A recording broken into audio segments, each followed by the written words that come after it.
they're going to grow up to be a person, Right. an adult, and then a parent, and then a grandparent. It's like that name is going to stick with them.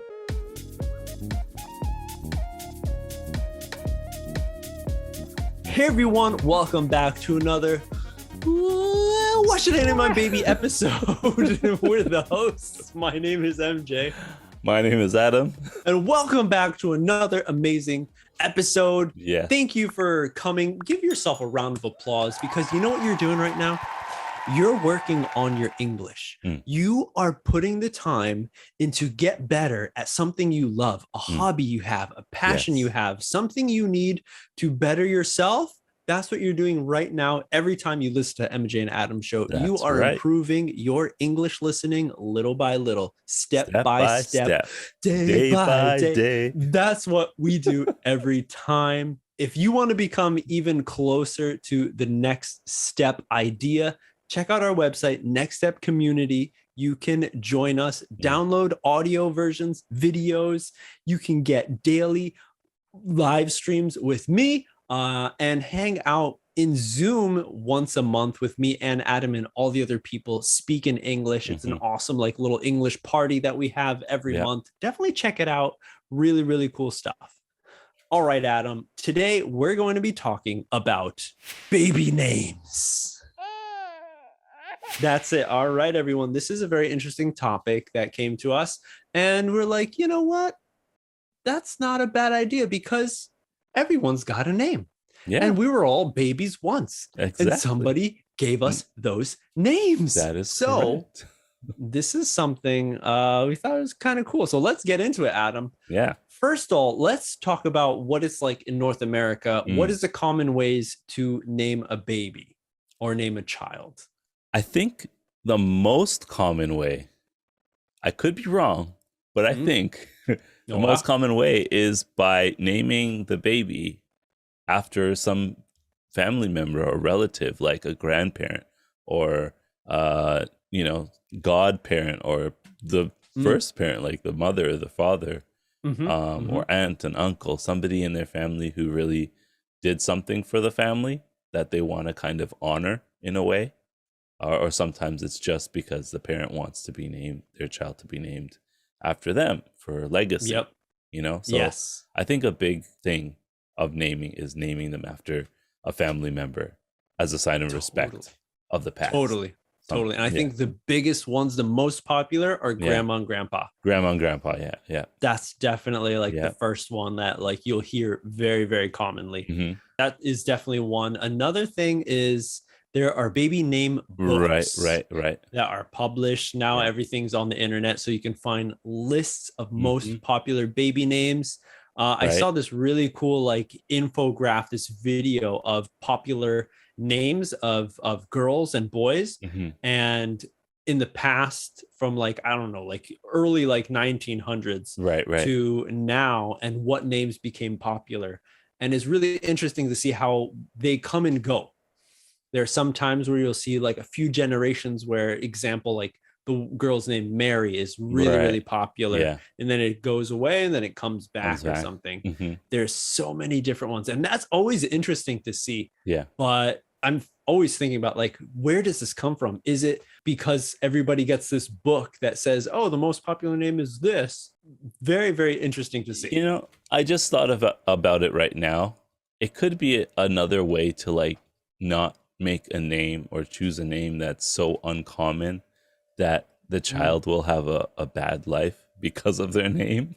Ooh, okay. Because, like there's some families who like, no, I want to wait until I see the baby first before I give her a name or him a name or them a name, because I want them to have a name that suits them. Okay. And then there's some who like, I need a name. But hey, can we get real for a second? Okay. Sometimes babies look really similar to another baby. That's true.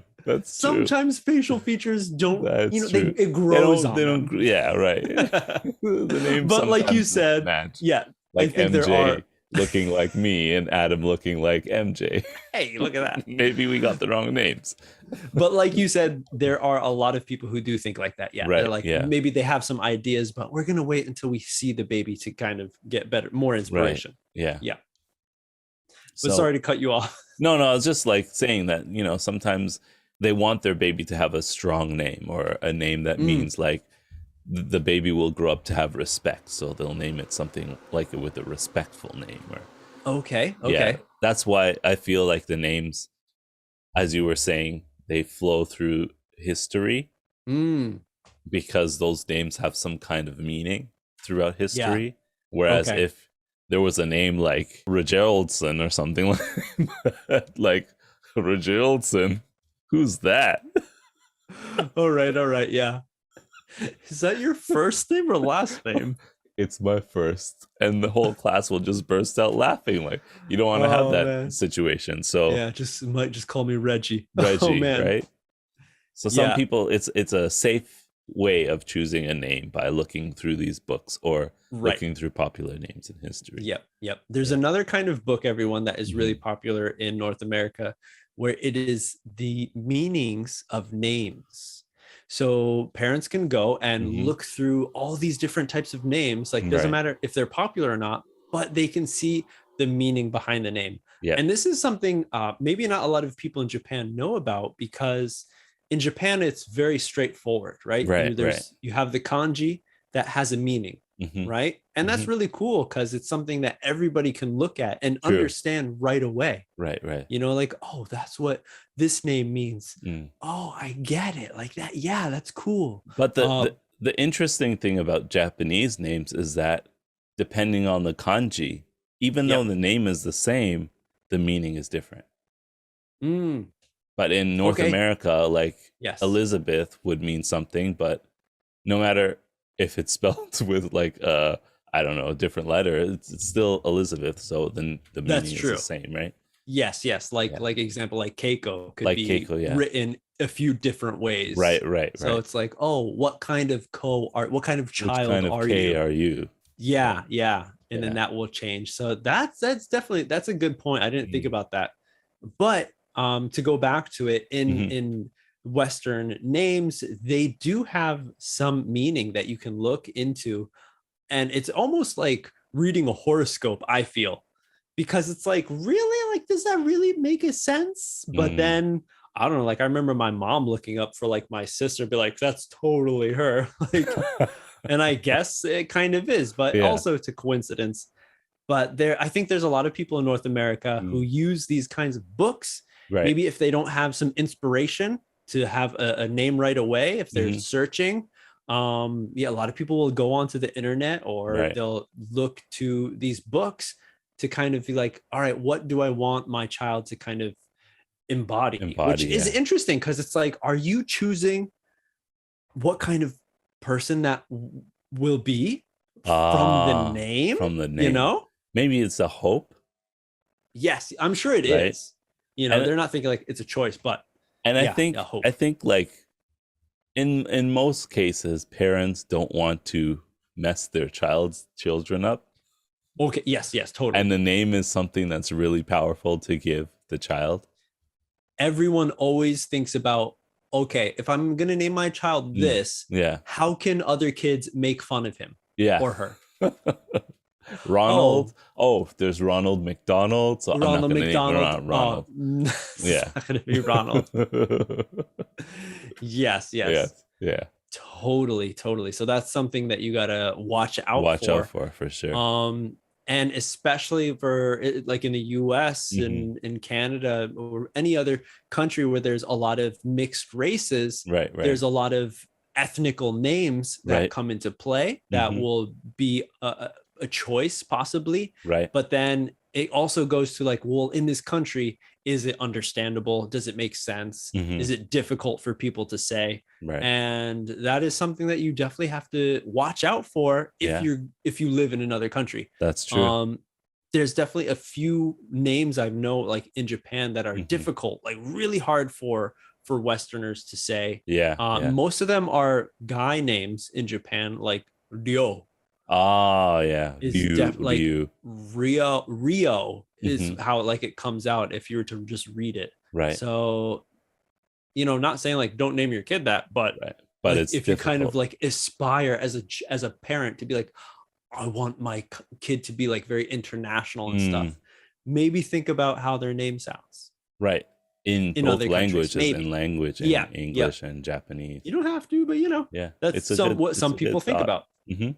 Because you are deciding Right. a human's name. This is a baby now. Yeah. It's this Right.